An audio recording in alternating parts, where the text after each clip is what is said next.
Nangyari yan kahapon ng tanghali araw ng Lunes. 16 nautical miles pa ang layo mula sa timog silangan ng Bajo de Masinloc. Ang mangingisdang sakay ng bangka, hindi tuloy maiwasang mapatanong. Kami naghanap buhay lang. Bakit ganoon?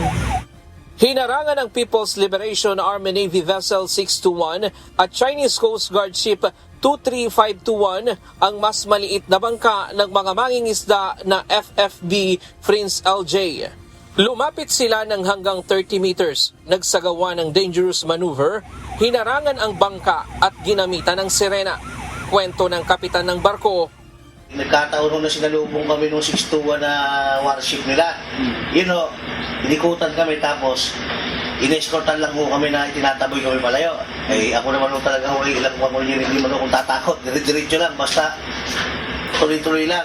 Maya-maya, galing ho ng west ng Scarborough, Maharuro to yung akong binigay ko sa inyo numero, nakalimutan ko na eh. Yung plan 621? Oo. Maya-maya yun, inikutan kami, nagalit. Talagang tinataboy kami, dinidigdig palayo. Diretso pa rin ho ako hanggang sa nagpasout na ho ako dahil ayaw talaga kami padaanin. humingi ng saklolo sa Philippine Coast Guard ang mga mangingisda para may escort sila. Agad namang idineploy sa lugar ang isang multi-role response vessel, BRP Cape San Agustin, para umalalay. Binigyan ng tulong ang mga mangingisda at nang matiyak na nasa ligtas na silang kalagayan, ipinagpatuloy nila ang kanilang pangingisda. We conducted medical examination sa ating mga mangingisdang Pilipino. We also provided them food when they boarded the Coast Guard vessel, and we also gave them fuel for them to sustain their fishing expedition. As we speak right now, accordingly, the Filipino fishing boat that was harassed yesterday is still conducting fishing expedition in the vicinity of Bajo de Masinloc. Ayon sa Philippine Coast Guard, ito ang unang pagkakataon ngayong taon na nangharas ang China sa mga sasakyang pangdagat ng Pilipinas.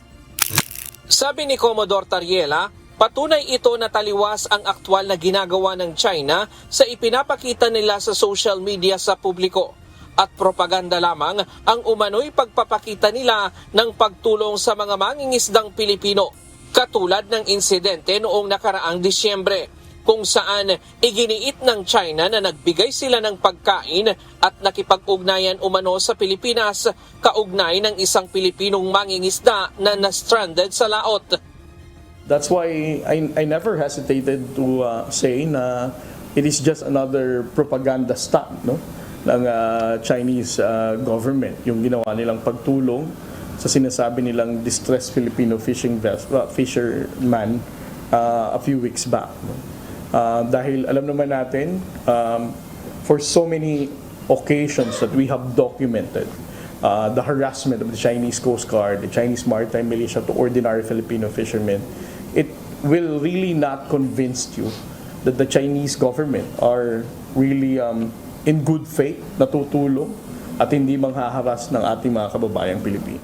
Ayon sa PCG, mula ng simula ng Transparency Initiative ng pamahalaan kung saan ibinubunyag ang mga ginagawang harassment at pambubuli ng China, mas naging agresibo din ng China sa West Philippine Sea.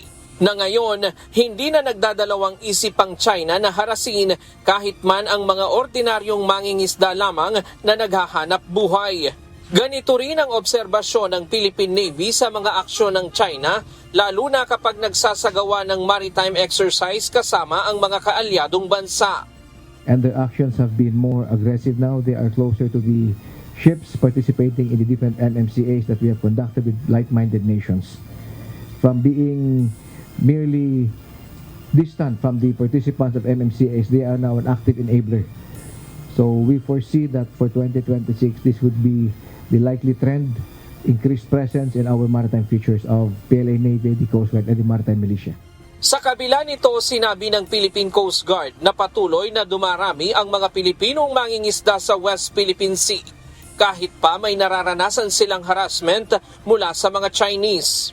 Isa sa nakikita nilang dahilan nito ay ang suporta ng pamahalaan na kahit limitado ang bilang ng mga barko, prioridad pa rin nilang tulungan at protektahan ang mga mangingisdang Pilipino. Ryan Lacanlale, UNTV News and Rescue. Diyos ang aming sandigan, serbisyo publiko ang aming pinahahalagahan.